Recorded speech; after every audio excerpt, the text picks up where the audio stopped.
Joe and Elaine Cardinal. My guests today took the train from New York. From where, Elaine, in New York? Messina, New York, upstate. And where is that, for those of us who don't know your state really well? Right across from Cornwall, Ontario, Canada. We are going to learn that you and Joe have had a long, rich history in your church. 25 years? That's correct. And Joe, what were you telling me you did for many of those years? When I first came to the church, it was quite small, and they had only one sound engineer, and I was asked to join that ministry, serving in that capacity, and I stayed there for 20 years. And in addition to that, I also were a groundskeeper and snow plow driver, different capacities in serving, ushering. In the last part of it, as my sound skills diminished, as my age increased, I decided it was time to relinquish that. So active. And Elaine, what were you doing? Hospitality, yeah. For over 20 years, did hospitality in our church, and ushered and greeter and front desk, whatever was needed. You know. We're going to see that your involvement, your belonging to a community of believers was a very important foundation for the journey that you've taken together. Absolutely. 35 years married in right. September. You're just thankful to be celebrating 35 That's years absolutely the truth. Yeah, it's a miracle we're sitting here. Joe, take us back to August 25th, 2008. I've been an avid motorcycle rider for most of my life, with some gaps in between, raising children and such, but 2 children. Harley Davidson, yes. Harley Davidson is the motorcycle of choice for me, and I've ridden them for the last 11 years.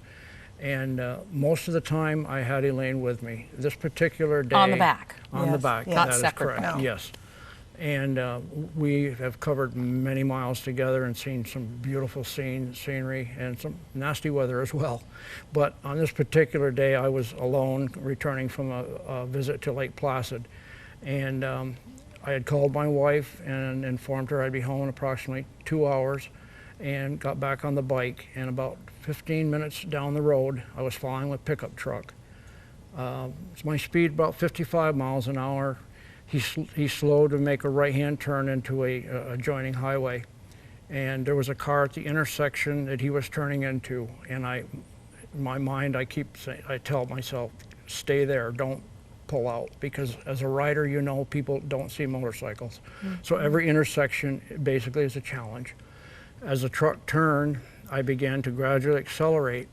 As I cleared the truck, the car had pulled out and was dead in front of me, approximately 20 feet. And I'm doing between 45 and 50 miles per hour. There's nowhere for me to go. Nowhere. I laid the bike on its side. Right down. You went right down. Laid it down because we've been instructed in advanced riders training to not hit something right Head on. upright, Yeah. because you will be catapulted to who knows where. So I laid the bike down, left the rest to God, didn't have time to think about anything, and my next recollection was laying on my back, looking up at the sky, and realizing I had had a bad wreck. The bike went The bike went underneath the car. My body took the impact of the car on the side behind the driver's, behind the driver's tire, and took the windshield out, and I laid on the roof. This was told to me later on. You do remember being on the roof? Yes, I remember laying on my back, looking up at the sky, and not knowing where I was at the time, whether I was on the car, on the hood, where I did not know. I just knew I was laying on my back.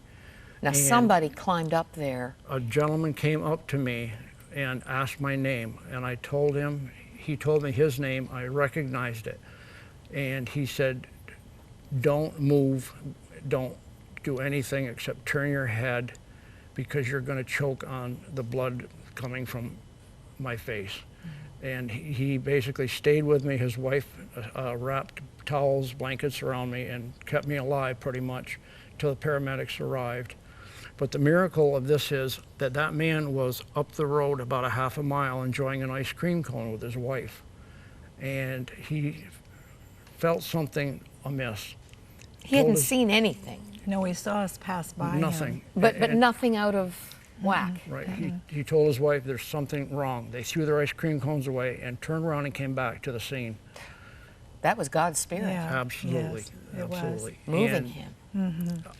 And the fact of knowing that I knew the man was in itself a miracle.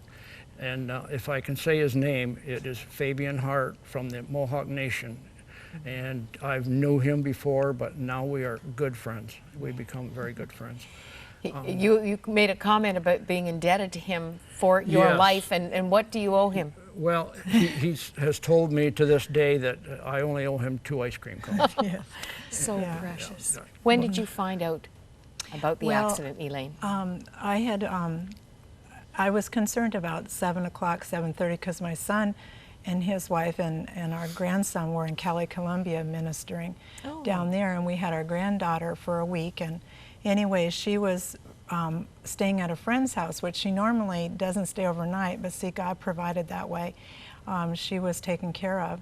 And anyway, I fell asleep. I was a little concerned around 7:30, and I fell asleep.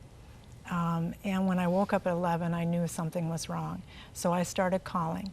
And the accident happened at around 5:40. And I called the local police department, which connected me up and with the state troopers. And as in the midst of talking to them, the hospital called me and said that he'd been involved in an accident. And the reason why I wasn't contacted right away is because it took them 3 hours to stabilize him off the roof of that car.